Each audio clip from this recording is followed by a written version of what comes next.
What's up, guys? It's your boy Bob here, and today I wanted to share my experience in a roguelite game shop simulator called GameStonk Simulator Gone Rogue. A game where you are a manager of a video game store, and sometimes things can get a little bit crazy. You thought you ain't taking none. It just came out of early access with this version 1.0 update on May 21st, 2026. And it reminds me a little bit of Supermarket Together. But anyways, let's get right into the game. Okay, so when I first started this game, I decided to go to the options menu because I like to see what kind of things I can change within the game. So first things, I noticed that on the right, there's some yellow and some blue colors, and I have no idea what those do. Okay, toggle sprint is yellow. I don't really know what that means. We're just gonna leave it how it is. So when you first start the game, there's actually 3 save slots. You can pick between 2 modes, survivor mode and tycoon mode. Survivor mode is the normal basic version of the game, which involves weekly profit targets, challenges, and rewards. And the tycoon mode is for endless gameplay with no challenge, and you can't really lose, so it's ideal for the very casual gamer.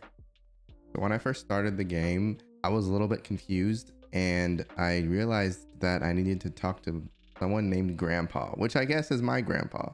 Day 1, talk to Grandpa. Are you Grandpa? Are you my grandpa? Ah! That's wild.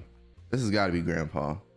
Basically, he's your guide for the game. He will tell you how to get started. He gives you your money. Just keep your shop well stocked so your customers keep coming. That's shop running 101. Wow, keep your shop running. Wow, man. He doesn't really tell you very much in the very beginning. He kind of just says, all right, here you are, here's your store, good luck, and leaves you to figure everything out for yourself. Wait, Grandpa, come back. How to open the cash register. This man didn't teach me anything. But as time goes on, he will tell you more and more. After you finish talking to your grandpa, he tells you absolutely nothing. You go back into the store and you see there is a new license to buy on your computer. You might be a little confused, but the first thing you need to do is go in and order your first game on the computer. So you go to the computer monitor, and the first thing you see is a game called Unhearted, which is actually basically Uncharted. As soon as I saw and I saw this guy, I literally thought it was Uncharted. It's Uncharted. After you go and pick the one game you're able to buy so far, when you go to buy them, you will see there is a fee called Benzo's fee, which I'm pretty sure is a play on Jeff Bezos. It took me a minute to realize that, but good one. You don't have to actually worry about this fee because for the first week, you don't have to pay for any bills. You don't have to pay for any shipping. It's pretty much just understand how the game works, and you'll figure out more as you go. And eventually you have to pay for a lot more things. So enjoy it while you can, because you know, the bills are coming. After you place your first order, all you have to do is go and pick it up at the front door in a box, which has about 9 games in them. So you pick up the games, you put them on the shelf, and you keep doing that until you run out of boxes to put on the shelf. I noticed that there's pictures on the wall that kind of explain how the game works, and I'm not gonna lie, they're pretty useful. I like them way more than having to read long walls of text and trying to figure out what this says and remember what everything does. Like, it just explains a good portion of the game right in front of there with just a few pictures. Okay, the truck goes into the computer, and the computer spits out the box. I take the box, I put it on the shelf, and I make money. You profit. All right, cool. Streaks, like calendar streaks, equals more people, which equals more money. Every 7 days, I get a bill. What the? I get a weekly bill. All right, cool. Number 4, red, green, and this. We all know what this is. Nintendo, Xbox, PlayStation. Come on now. Come on. I got this. I think these are 2 different shades of blue. Anyway, we got the circle plus the square. The circle plus the square equals money. What? The last one with number 6, which is actually weird. I did not realize that. It says 1, 2, 3, 4, and 6. Where's 5? I don't know. But anyway, I don't really know what coffee is for. Doesn't really explain. Maybe you find out later.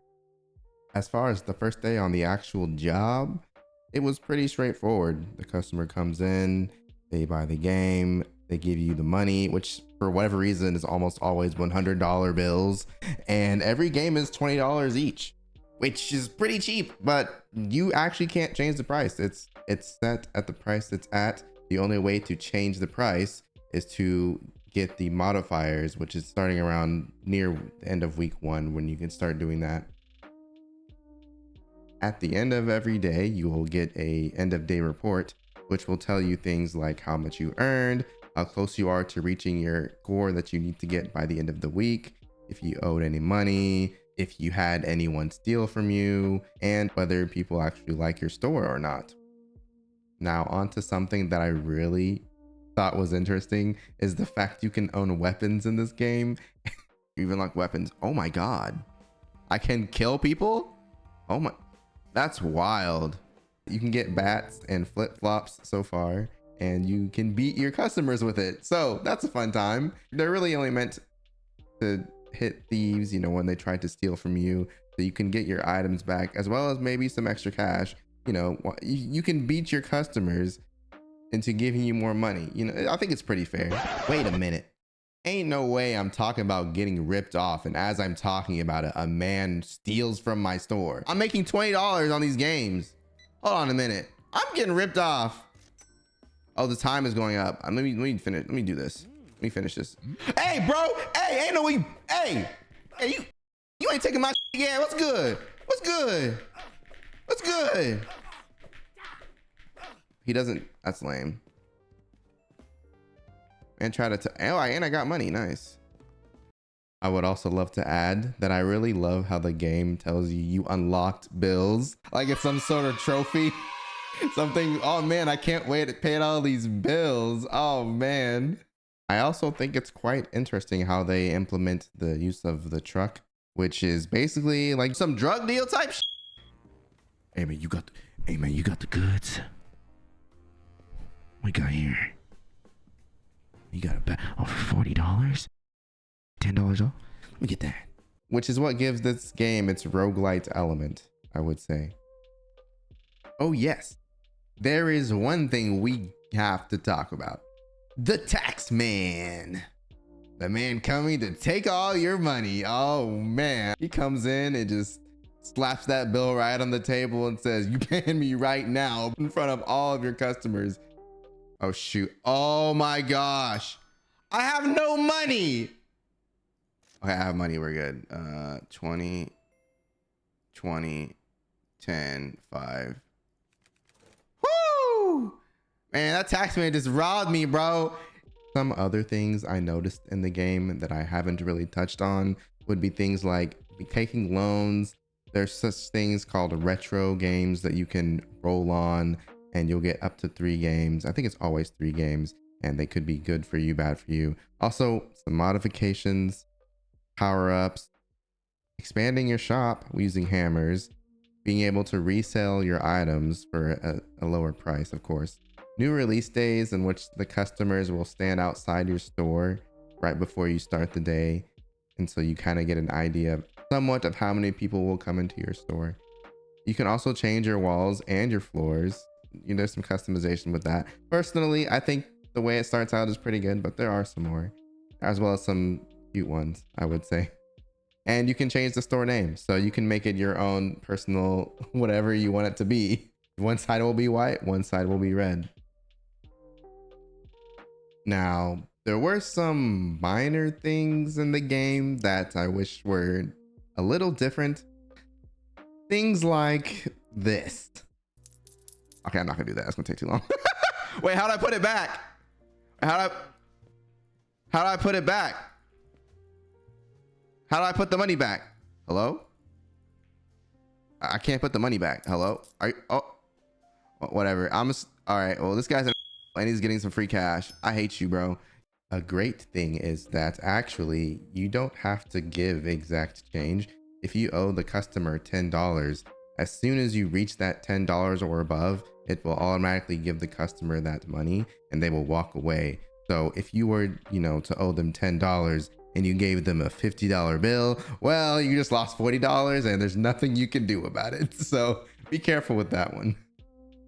You can, of course, move any furniture in your shop, including the cash register, the trash cans, really anything besides the computer. But It doesn't really snap when you try to place it somewhere else. So that can be a little bit of a nuisance at times.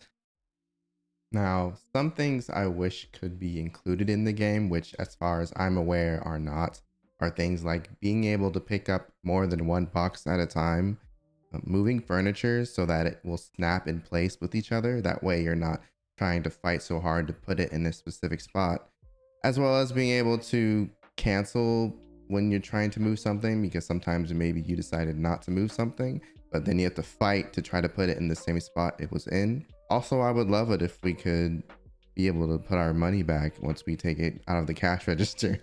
Something, if we pull out a 10, or a 20, and somehow we end up giving the customer, extra $20, that would be nice if we could take that back. And one final thing is just maybe add some language updates.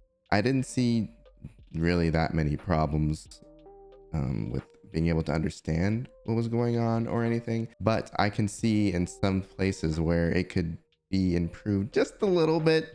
I think this game overall is very fun and would be a very fun co-op game to play with other people. I think it's a meme game, honestly, because of how much they play on the 3 big game companies and AAA games. But I think that's kind of what brings in that little bit of warmth when you play the game. At least it did for me, and I thought it was pretty funny.